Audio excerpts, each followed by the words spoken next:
Six rapports d'enquête dont les résumés exécutifs sont rendus publics aujourd'hui vont être remis au commissaire du gouvernement.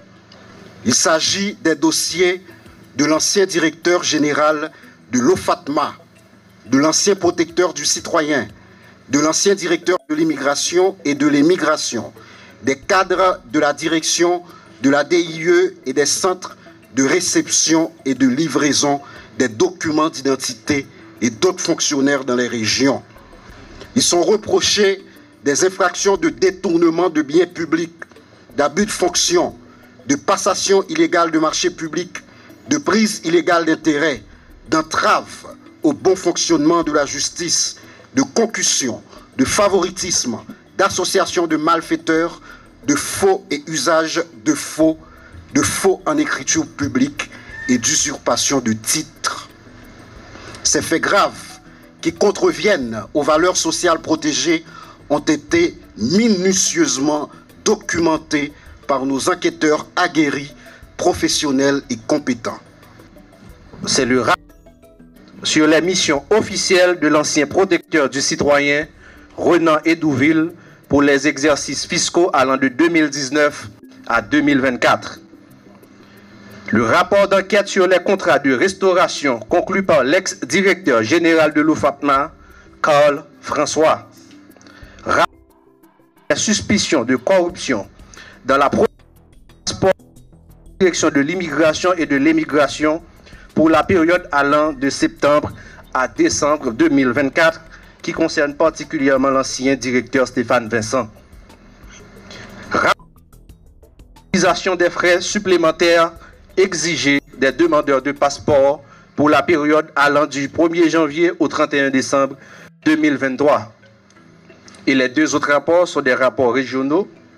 C'est le rapport d'allégation de corruption fait de certains employés et cadres du centre de réception et de livraison de documents d'identité de Saint-Maur. Et enfin, le rapport d'enquête concernant le chef du service de l'enregistrement et des opérations domaniales à la direction départementale des impôts du centre DDIC, Guerline Joseph. Depuis sa prise de fonction, l'actuel directeur général de l'ULCC, sous son leadership, à travers les enquêteurs, ne cesse de mettre en lumière divers actes de corruption qui gangrènent l'administration publique. En conséquence, de 2020 à aujourd'hui, il a déjà transmis 50 rapports d'enquête finalisés à la justice contre des faits avérés de corruption.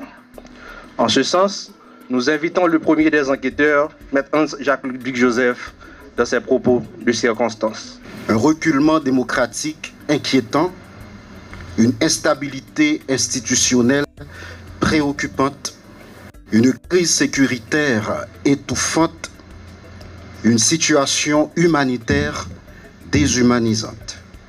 Nos enfants, nos jeunes, nos filles, nos femmes sont tués, violentés, humiliés.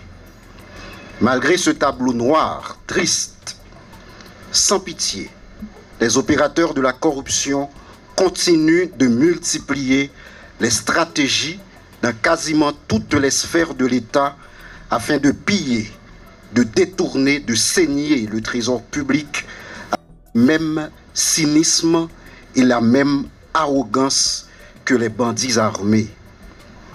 Que ceci soit clair, de notre lieu à l'ULCC, nous ne faisons aucune différence entre ceux qui nous terrorisent, qui assassinent la population civile, et ceux qui nous volent et qui s'enrichissent illicitement.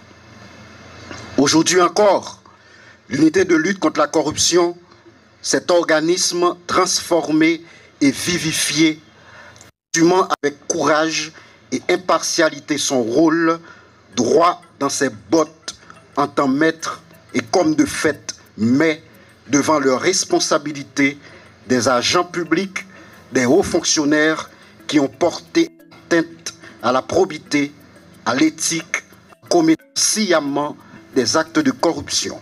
Je voudrais à cette phase saluer le sens de l'engagement, le patriotisme, la résilience et la solidarité de ces hommes et femmes de l'ombre qui réalisent sous ma direction ce travail historique. Par leur œuvre, nous sommes en train de donner un autre espoir à ce pays.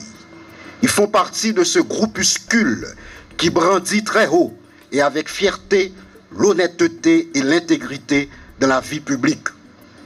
De tels résultats, par ailleurs, ne sauraient être possibles sans le soutien combien précieux de nos partenaires techniques et financiers, notamment l'ONUDC. Leurs experts forment régulièrement nos enquêteurs qui sont plus que jamais mieux outillés pour conduire cette lutte acharnée. Je veux les remercier en ce sens. Par ailleurs, l'ULCC veut saluer dans ce contexte très difficile les récents efforts de la justice dans certains dossiers de corruption qui tendent à lancer des signaux clairs de l'existence de magistrats qui ne s'alignent pas dans cette tendance de banalisation, de normalisation et d'institutionnalisation des actes de corruption.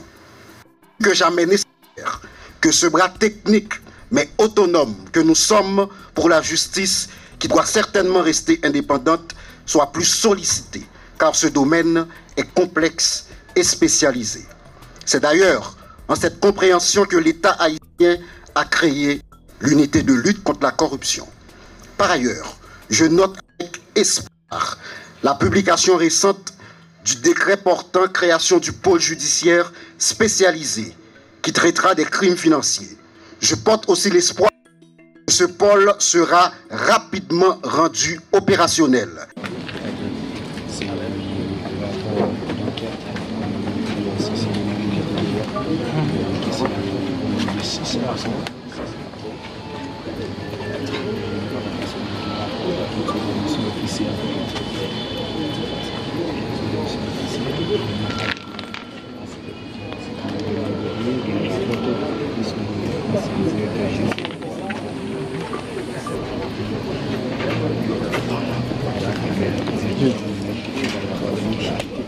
Pas de question. Steven.